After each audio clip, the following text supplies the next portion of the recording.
Hi అండి, అందరు ఎలా ఉన్నారు? Welcome to Rosie Divine tarot.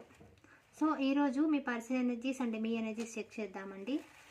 ఒకరి గురించి ఒకరు ఎలా ఫీల్ అవుతున్నారు, మీ పర్సన్ మీ గురించి ఏమనుకుంటున్నారు, అంటే మీ పర్సన్ గురించి మీరేమనుకుంటున్నారో చూద్దాం. యూనివర్స్ మా వ్యూవర్స్ యొక్క పర్సన్స్ గురించి ఏం ఆలోచిస్తూ ఉన్నారు.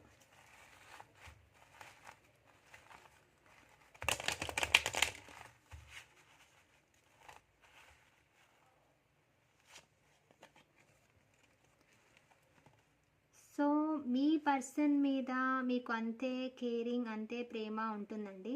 అది ఏమాత్రం కూడా తగ్గలేదు. మీరు మీ పర్సన్ని అంతే ఇష్టపడుతున్నారు. మీరు చాలా అందంగా ఉంటారు, బాగుంటారు, అట్రాక్టింగ్గా ఉంటారు. మీరు అవతలి వ్యక్తికి, అవతలి వాళ్ళకి మీరు చాలా అందంగా కనిపిస్తారు. మీ పర్సన్ గురించి మీరు చాలా ఆలోచిస్తున్నారండి. చాలా అంటే చాలా, అసలు ఆ హెడేక్ వచ్చేంతగా ఆలోచిస్తున్నారు. ఈ పర్సన్ ఎందుకు ఇలా తయారయ్యారు, ఈ పర్సన్ ఇలా ఎందుకు చేస్తున్నారు, ఎందుకు ఇలా బిహేవ్ చేస్తున్నారు, ఫస్ట్లో బాగానే ఉన్నారు కదా, పాస్ట్లో బాగానే ఉన్నారు కదా, ఇప్పుడెందుకు ఇలా చేస్తున్నారు అండ్ ఈ పర్సన్ గురించి ఆలోచించి మీకు హెడేక్ వస్తుంది. వాళ్ళ నుంచి ఎలాంటి రెస్పాన్స్ లేక, వాళ్ళ నుంచి ఎలాంటి వాళ్ళ నుంచి ఎలాంటి కాల్ కానీ మెసేజ్ కానీ సరిగా రియాక్ట్ కాకపోవడం కానీ వాళ్ళు చేసే పనులకి మీకు చాలా అసలు ఏం అర్థం కావట్లేదు. అసలు వీళ్ళకి ఇష్టం ఉందా లేదా, వీళ్ళు ప్రేమిస్తున్నారా లేదా, వీళ్ళు అసలు నేను సెలెక్ట్ చేసుకున్న వాళ్ళు కరెక్టేనా అనే చాలా విధాలుగా మీరు ఆలోచిస్తున్నారండి. ఈ పర్సన్కి నా మనసులో నా మీద ప్రేమ ఉందా లేదా అనేవి ఆలోచిస్తున్నారు. మీ రిలేషన్లో ఏదన్నా ఇంతకుముందు ఏదైనా గొడవలు అయి ఉంటే వాటి గురించి ఆలోచిస్తున్నారు. ఆలోచించి మీకు హెడేక్ వస్తుంది. మీకు నైట్ కొంతమందికి పీడకలలు కూడా వచ్చి ఉండొచ్చు. సో నిద్ర పట్టట్లేదు. ఈ పర్సన్ గురించి మీరు ఆలోచించి మీకు అసలు నిద్ర పట్టట్లేదు. చాలా ఆలోచిస్తున్నారు ఈ పర్సన్ గురించి మీరు. సో ఏదైతే మీ మధ్య గొడవలు జరిగినాయి అండి, అంటే ఒక మాట అనుకున్నారు. సో అలా కనిపిస్తుంది. కొంతమంది విషయంలో ఫ్యామిలీయే మిమ్మల్ని విడగొట్టారండి. అంటే ఫ్యామిలీ ఇన్వాల్వ్మెంట్ కనిపిస్తుంది. ఫ్యామిలీ కానీ అదర్ మెంబర్స్ కానీ ఇన్వాల్వ్మెంట్ ఉంది. ఆ ఇన్వాల్వ్మెంట్ వల్ల మీకు సెపరేషన్ వచ్చింది, మీ రిలేషన్ పాడైంది. మీరు జరిగిపోయిన గొడవల గురించి మీరు ఆలోచిస్తున్నారు. చాలామంది అంటే మిమ్మల్ని విడదీయడానికి ఒకరికంటే ఇద్దరు ఎక్కువ మంది ప్రయత్నిస్తున్నారు అనమాట ఈ రిలేషన్ని చెడగొట్టడానికి. కొంతమందిలో ఫ్యామిలీ కావచ్చు, అదర్ పర్సన్స్ కావచ్చు, మిమ్మల్ని విడగొట్టడానికి ట్రై చేశారు, మీకు సెపరేషన్కి కారణమయ్యారు. సో మీ మధ్య జరిగిన గొడవలు ఏవైతే ఉన్నాయో మీరు అవి ఆలోచిస్తూ ఉన్నారు ఎక్కువగా. ఇలా జరగకుండా ఉంటే బాగుండు అని వాటి గురించి ఆలోచిస్తున్నారు. మీ మనసు చాలా అంటే ఇప్పుడు ప్రశాంతత అనేది కోరుకుంటుంది. చాలా అంటే చాలా డల్ అయిపోయారు, బాధపడుతున్నారు. ఈ రిలేషన్ నుంచి మీరు మూవ్ ఆన్ అయినందుకు, అంటే వెళ్ళిపోయినందుకు, వదిలిపెట్టినందుకు, మీరు వెనక్కి తీసుకుంటున్నందుకు మీరు చాలా బాధపడుతున్నారండి. చాలా అంటే చాలా బాధపడుతున్నారు. కొంతమందికి అంటే ఎవరికి ఇష్టమైతే వాళ్ళ గాడ్ ఉంటారో ఆ గాడ్కి ఎక్కువగా ప్రేయర్ చేసుకోవడము అలాంటివి చేస్తూ ఉన్నారనమాట కొంతమంది. సో ఈ రిలేషన్ని వదిలిపెట్టాలంటే మీకు చాలా బాధగా ఉంది. కొంతమంది కావాలని రిలేషన్కి, కొంతమంది మీ పర్సన్కి మీరే దూరంగా ఉంటున్నారు. చేయడం ఆపేశారు. చేసి అలసిపోయి ఉన్నారు. మీకు హెల్త్ ఇష్యూస్ కనిపిస్తున్నాయి. మీ ఫ్యామిలీలో మీకు మనీ ప్రాబ్లమ్స్ కూడా ఉన్నాయండి. మనీ గురించి కూడా చాలా చేస్తున్నారు. మనీ గురించి హెల్త్ ప్రాబ్లమ్స్ రెండు ఉన్నాయి మీకు. మీ పర్సన్ విషయంలో కూడా చేసి అలసిపోయారు. మీరే మాట్లాడి మీరే వాళ్ళ దగ్గరికి వెళ్ళి చాలా అలసిపోయారండి. సో ఈ రిలేషన్లో మార్పు రావాలని ఆలోచిస్తున్నారు. మీ కెరీర్ కూడా బాగుండాలి. ఎర్నింగ్ ప్రాసెస్లో మీ కెరీర్ బాగుండాలని కూడా ఆలోచిస్తున్నారు మీ కెరీర్ గురించి. సో మీ రిలేషన్లో ఒక లేడీ అనే వాళ్ళు ఆపుతున్నారు మిమ్మల్ని, మీ పర్సన్ని. వాళ్ళు హ్యాండిల్ చేస్తున్నారు మీ పర్సన్ని. మీరు మీ పర్సన్ని కలవనీయకుండా చేస్తున్నారు. థర్డ్ పార్టీ, అదర్ పర్సన్ ఎవరైనా సరే, మదర్ అయినా సరే, ఎవరైనా సరే, ఒక లేడీ అనేవాళ్ళు మీకు మీ పర్సన్కి అడ్డుగా ఉన్నారనమాట. కొంతమందికి వాళ్ళ వల్లే మీరు మీ పర్సన్ దగ్గరికి వెళ్ళలేకపోతున్నారు. మీకు సెపరేషన్ రావడానికి మీ మధ్యలో ఒక పర్సన్ అనే వాళ్ళు ఉన్నారు. సో వాళ్ళ వల్లే మీరు ఈ రీయూనియన్ అనేది మీకు జరగట్లేదు అండ్ సెపరేషన్ కూడా వచ్చింది. సో ఏదో ఒక పర్సన్ వల్ల అయితే మీరు భయపడుతున్నారండి. మీ రిలేషన్లో మీరు కంటిన్యూ చేయాలంటే ఒక పర్సన్ మిమ్మల్ని ఆపుతున్నారు. సో మీ పర్సన్ ఒక పర్సన్ వల్ల ఆగి ఉండొచ్చు. అంటే వేరే వాళ్ళ ఇంట్లో వాళ్ళు ఎవరైనా సరే ఒక పర్సన్ వల్ల మీ పర్సన్ ఆగి ఉండొచ్చు. మీరు కూడా కొంతమంది ఆగాల్సి వస్తుంది. సో ఈ రిలేషన్లో మీరు చాలా బాగా ఇంతకుముందు పాస్ట్లో హ్యాపీగా ఉన్నారండి. ఇద్దరు కూడా కలిసి అంటే రెస్టారెంట్కి వెళ్ళడం కానీ, ఎక్కడైనా కొత్త ప్లేస్కి వెళ్ళడం కానీ అలా చాలా ఎంజాయ్ చేశారు. చాలా హ్యాపీగా కూడా ఉన్నారు. సో జరిగిపోయిన ఆ మూమెంట్స్ గురించి మీరు ఆలోచిస్తున్నారు.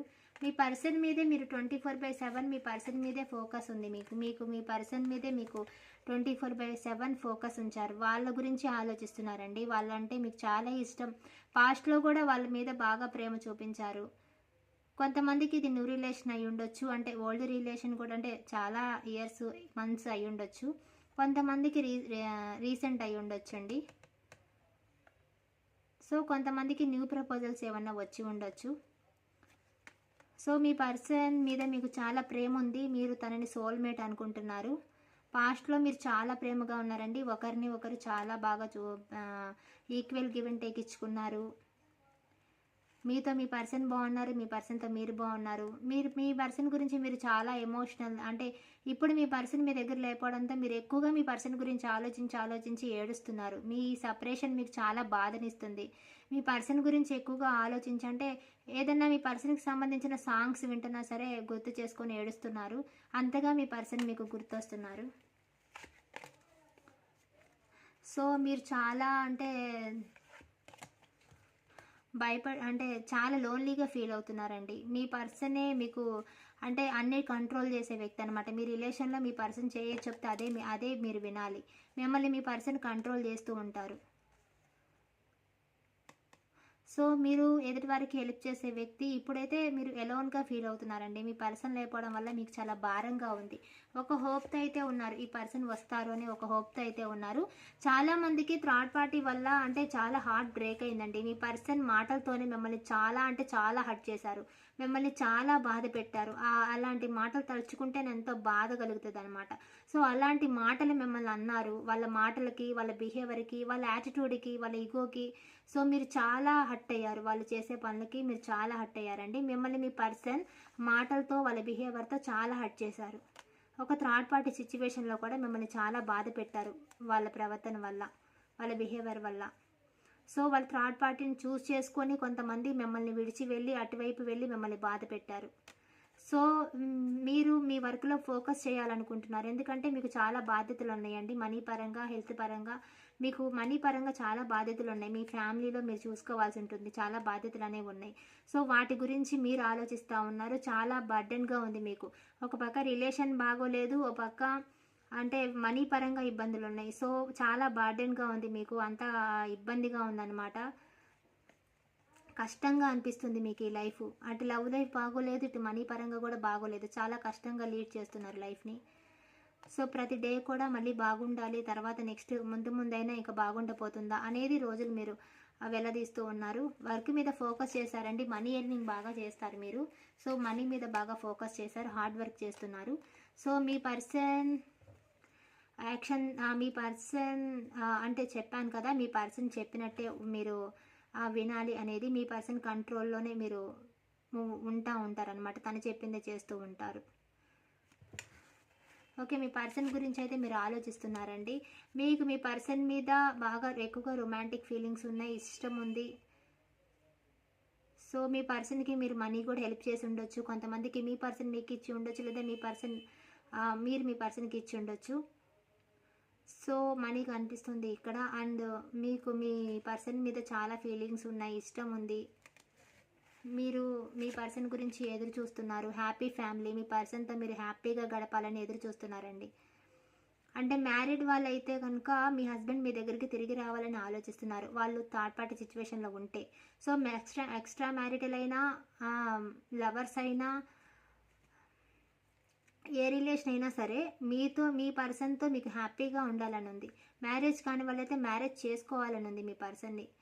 మీ పర్సన్తోనే మీ లైఫ్, మీ పర్సన్ గురించే మీరు ఎక్కువగా ఆలోచిస్తున్నారు. సో యాక్షన్ తీసుకోవాలని ఉందండి కొంతమంది యాక్షన్ అంటే మెసేజ్ చేయడం, కాల్ చేయడం, సో అలాంటివి అయితే మీరు ట్రై చేస్తున్నారు. సో మీకు ఈ రిలేషన్లో న్యాయం జరగాలి అంటే మళ్ళీ మీకు రీయూనియన్ అవ్వాలి అని మీరు చాలా అంటే చాలా ట్రై చేస్తున్నారు. ఈ రీయూనియన్ కోసం మీరు చాలా వెయిట్ చేస్తున్నారు. సో మీ పర్సన్ కూడా మీకు అలానే ఆలోచిస్తున్నారు అనేది చూద్దాం. యూనివర్స్ మా వ్యూవర్స్ యొక్క పర్సన్స్ మా వ్యూవర్స్ గురించి ఏం ఆలోచిస్తూ ఉన్నారు. మా వ్యూవర్స్ యొక్క పర్సన్స్ ఎనర్జీ ఎలా ఉంది? సో మీది ఆన్ అండ్ ఆఫ్ సిచ్యువేషన్ అండి. మీ పర్సన్ మీ దగ్గరికి వస్తారు, వెళ్తారు. అంటే చాలా బిజీ పర్సన్, అంటే వాళ్ళ సొసైటీలో వాళ్ళు మంచి పేరున్న వ్యక్తి, ఒక మేనేజర్, అలాంటి ఒక పొలిటికల్ వైబ్ కూడా వాళ్ళు వర్క్ చేస్తూ ఉన్న వాళ్ళు అయి ఉండొచ్చు. ఒక మంచి పొజిషన్లో ఉన్న వాళ్ళండి వీళ్ళు. బిజీ పర్సన్, ఎక్కువగా వర్క్ ఎక్కువగా ఉంటుంది వీళ్ళకి. సో మంచి హోదాలో ఉన్న వ్యక్తి. సో ఈ పర్సన్ మిమ్మల్ని అంటే వీక్స్లోనో మంత్స్లోనో అలా కలుస్తూ ఉంటారనమాట. కొన్ని మంత్స్ పట్టొచ్చు, కొంతమంది కొన్ని వీక్స్ పట్టొచ్చు. సో అలా మీ పర్సన్ మీ దగ్గరికి వస్తారు, వెళ్తారు. ఒక్కోసారి నో కాంటాక్ట్ సడన్గా బ్లాక్ చేయడం, మళ్ళీ అన్బ్లాక్ చేయడం అలా చేస్తూ ఉంటారనమాట ఈ పర్సన్. ఎందుకంటే సడన్గా ఆన్ అండ్ ఆఫ్ సిచ్యువేషన్, సడన్గా చెప్పా చేయకుండా వెళ్ళిపోతారు. మళ్ళీ వాళ్ళకి ఇష్టమైనప్పుడు వాళ్ళు వస్తారండి. సో అలాంటి ఎనర్జీస్ కనిపిస్తున్నాయి. సో మీ పర్సన్ అంటే చెప్పాను కదా, వస్తా పోతా ఉండే పర్సన్ కానీ ఒకే విధంగా అంటే ఎప్పుడు ఒకేలా ఉండే పర్సన్ కాదు. ఆన్ అండ్ ఆఫ్ సిచ్యువేషన్ కనిపిస్తూ ఉంది. వస్తూ ఉంటారు, పోతూ ఉంటారు. సో మీ మీద అయితే ప్రేమ కనిపిస్తుందండి. మీ ఎవరు ఎంత అడ్డు పెట్టినా, ఎవరు ఏం చెప్పినా సరే, మీ పర్సన్ మిమ్మల్ని కావాలి అనుకున్న రోజు, మిమ్మల్ని కావాలనుకుంటే కనుక ఖచ్చితంగా మీ దగ్గరికి వస్తారండి. ఎవరు ఎన్ని అడ్డు చెప్పినా సరే మీ రిస్క్ అనేది తీసుకుంటారు. మీ మీద చాలా ట్రూ లవ్ కనిపిస్తుంది. అంటే ఈవెన్ బ్లెస్సింగ్స్ మీ పర్సన్కి ఉన్నాయి. సో మీ పర్సన్ అయితే మీ దగ్గరికి రావాలనుకుంటున్నారు. రిస్క్ చేసైనా దేనికి భయపడరు. కొద్దిగా టైం తీసుకున్నా వాళ్ళు మీ దగ్గరికి వస్తారు. సో రావాలని అయితే మీ గురించి అనుకుంటున్నారు. సో అండర్స్టాండింగ్ ప్రాబ్లమ్స్ ఉన్నాయండి. మీ పర్సన్ని మీరు అర్థం చేసుకోలేకపోతున్నారు. మిమ్మల్ని మీ పర్సన్ అర్థం చేసుకోలేకపోతున్నారు. మనసులోవి ఎవరు కూడా బయట పెట్టట్లేదండి. సో మీరు ఏమి చెప్పట్లేదని వాళ్ళు ఫీల్ అవుతున్నారు. మీరు కూడా మీ మనసులో మాటలు మీరే పెట్టుకున్నారు. మీరు మీ పర్సన్కి మీరు ఏమనుకుంటున్నారో వాళ్ళకి అర్థం కావట్లేదు. అండర్స్టాండింగ్ ప్రాబ్లమ్స్ ఉన్నాయి. మీ రిలేషన్ కొన్ని మంత్స్ బాగుంటే కొన్ని మంత్స్ బాగుండదు. కొన్ని డేస్ హ్యాపీగా ఉంటారు, మళ్ళీ కొన్ని డేస్లో మళ్ళీ గొడవలు, మళ్ళీ విడిపోతారు, మళ్ళీ బ్లాక్ చేసుకుంటారు. సో అలా కనిపిస్తుందండి రిలేషన్. అంటే కొన్ని డేస్ బాగుంటుంది, కొన్ని డేస్ బాగుండే, కొన్ని డేస్ ఇలా గొడవలు అవుతూ ఉంటాయి. చాలా అంటే కొంతమంది ఇన్వాల్వ్మెంట్ వల్ల కూడా మీ పర్సన్ ఆలోచిస్తున్నారు. ఇప్పుడు స్టెప్ తీసుకున్నా, ఇప్పుడు మాట్లాడినా మళ్ళీ ఏమైనా గొడవలు అవుతాయేమో, వేరే వాళ్ళ ఇన్వాల్వ్మెంట్ ఉంది. సో ఆ ఇన్వాల్వ్మెంట్ గురించి వాళ్ళు భయపడుతున్నారు, గొడవలు అవుతాయేమోనని ఆలోచిస్తున్నారండి. జరిగిపోయిన గొడవల గురించి ఆలోచిస్తున్నారు, మళ్ళీ ఏమైనా గొడవలు అవుతాయేమోనని భయపడుతున్నారు. కానీ వాళ్ళకి మాత్రం మీ మీద ప్రేమ ఉందండి. అది జెన్యున్గానే ఉంది. మీ పర్సన్కి మీ మీద ప్రేమ జెన్యున్గానే ఉంది. మీకోసం రిస్క్ కూడా తీసుకోవాలనుకుంటున్నారు. వాళ్ళు మనీ గురించి జగిలవుతున్నారండి. వాళ్ళకి కొంచెం మనీ ప్రాబ్లమ్స్ ఉన్నాయి. సో ఆ మనీ ప్రాబ్లమ్స్ గురించి జగులవుతున్నారు. సో ఈ పర్సన్ ఖచ్చితంగా మీకు కాల్ కానీ మెసేజ్ కానీ చేయాలనుకుంటున్నారు, చేస్తారు. అంటే వాట్సాప్లో కానీ, ఇన్స్టాలో కానీ, అంటే ఏ యాప్లో అయినా మీరు పెట్టే స్టేటస్లు అనేవి వీళ్ళు చూస్తున్నారు. కొంతమందికి మీరు పెట్టినవి చూస్తున్నారు, చెక్ చేస్తున్నారు. ఫేక్ ఐడి నుంచి చూడటం కానీ, వాళ్ళ ఐడి నుంచి చూడటం కానీ చేస్తున్నారు. మీకు కాంటాక్ట్ అవ్వాలనుకుంటున్నారు ఈ పర్సన్. సో మళ్ళీ స్టార్ట్ చేయాలనుకుంటున్నారండి మీతో రిలేషన్కి ఈ పర్సన్ స్టార్ట్ చేయాలనుకుంటున్నారు. రైట్ టైం కోసం చూస్తున్నారు. టైం మళ్ళీ కరెక్ట్గా నేను అప్రోచ్ అయినప్పుడు తను యాక్సెప్ట్ చేసేలాగా ఉండాలి. ఏ గొడవలు ఉండకూడదు. అంటే అటు ఫ్యామిలీ కానీ ఎవరైనా అడ్డున్నా సరే ఈ సమస్యలన్నీ పోవాలి అనే ఒక రైట్ టైం కోసం చూస్తున్నారండి. ఒక మంచి టైం చూసుకొని మీ దగ్గరికి రావాలనుకుంటున్నారు. మీ మీద అయితే మంచి కేరింగ్ ఉంది, ప్రేమ ఉందండి. వాళ్ళ మనసులో మీ మీద ప్రేమ ఉంది. బట్ ఎంత ప్రేమ ఉన్నా సరే వాళ్ళు బయట పెట్టట్లేదు.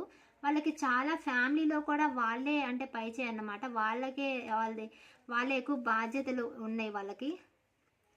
వాళ్ళ ఫ్యామిలీని కూడా వాళ్ళే చూసుకోవాలి. సో మనసులో ఏవి బయట పెట్టే వ్యక్తి కాదనమాట. ఈ వ్యక్తికి యాటిట్యూడ్ ఎక్కువ, ఈగో ఎక్కువ. సో ప్రేమ అయితే ఉంది, మనసులో ఏవి బయట పెట్టట్లేదండి. వర్క్ పరంగా కానీ ఏదైనా స్టార్ట్ చేయాలనుకుంటున్నారు వీళ్ళు కొత్తగా. మీతో అయితే రీయూనియన్ చేయాలని ఉందండి. సో ఈ పర్సన్కి మీ మీద లస్ట్ ఫీలింగ్ కూడా ఎక్కువగా ఉంది. వాళ్ళు ఎక్కువగా మిమ్మల్ని ఈ పర్సన్ కంట్రోల్లో పెట్టుకుంటూ ఉంటారండి. చాలా అంటే చాలా కంట్రోల్లో పెట్టేసుకుంటారు. వాళ్ళు చెప్పిందే మీరు వినాలి, ఎక్కడికి వెళ్ళినా చెప్పాలి అంటాం. అలాంటి టాక్సిక్ బిహేవియర్ అనమాట ఈ పర్సన్ది. సో మీ పర్సన్కి సాటిస్ఫాక్షన్ లేదు. మనీ ఉన్నా కూడా వాళ్ళకి సరిపోవడం లేదండి. సాటిస్ఫాక్షన్ లేదు. అంటే మీ గురించి ఎదురు చూస్తున్నారు, వెయిట్ చేస్తున్నారండి మీ పర్సన్. మీ రిలేషన్ మళ్ళీ మీకు రీయూనియన్ అవ్వాలని ఎదురు చూస్తున్నారు. ఎందుకంటే ఇప్పుడు వాళ్ళకి సాటిస్ఫాక్షన్ లేదు. వాళ్ళ లైఫ్లో ఎవరున్నా సరే వాళ్ళకి సాటిస్ఫాక్షన్ రావడం లేదు. వాళ్ళ లైఫ్లో మీరు లేకపోవడం వల్ల వాళ్ళు ఎలోన్గా ఫీల్ అవుతున్నారు. సో మీతో అయితే రీయూనియన్ చేయాలని ఉంది. రీయూనియన్ ఖచ్చితంగా చేస్తారండి మీ పర్సన్. సో మీ పర్సన్ కూడా అంటే మీ గురించి ఎదుటి వారిని అడగటం కానీ అలాంటివి చేస్తున్నారు. సో మీ పర్సన్కి మీ మీద జెన్యూన్ లవ్వే ఉందండి, జెన్యూన్ లవ్వే కనిపిస్తుంది. మీ పర్సన్ ఫ్యూచర్లో యాక్షన్ తీసుకుంటారు, వాళ్ళకి యాక్షన్ తీసుకోవాలని ఉంది. అంటే చెప్పాను కదా చాలామందికి డిసెంబర్లో జనవరిలో రీయూనియన్ అవుతుంది, అయ్యే ఛాన్సెస్ ఉన్నాయని. ఓకే అండి, క్లెయిమ్ చేసుకోండి. 222 అని కామెంట్లో పెట్టండి, క్లెయిమ్ చేసుకోండి. మీ పర్సన్ అంటే వచ్చే ఛాన్సెస్ కనిపిస్తున్నాయి డిసెంబర్లో కానీ జనవరిలో కానీ, అందుకే క్లెయిమ్ చేసుకోండి. పాజిటివ్గా ఉండండి, రెడ్ తారా మంత్ర కూడా వింటూ ఉండండి, ఓకేనా. సో ఎవరికైనా పర్సనల్ రీడింగ్ కావాలి అంటే వీడియోలో నెంబర్ కనిపిస్తుంది కదా, సో మెసేజ్ చేయండి. సబ్స్క్రైబ్ చేసుకోకపోతే ప్లీజ్ సబ్స్క్రైబ్ చేసుకోండి, ఆల్రెడీ చేసుకుంటే thank you so much. Like చేయండి, కామెంట్ చేయండి, ఓకేనా. Thank you very much.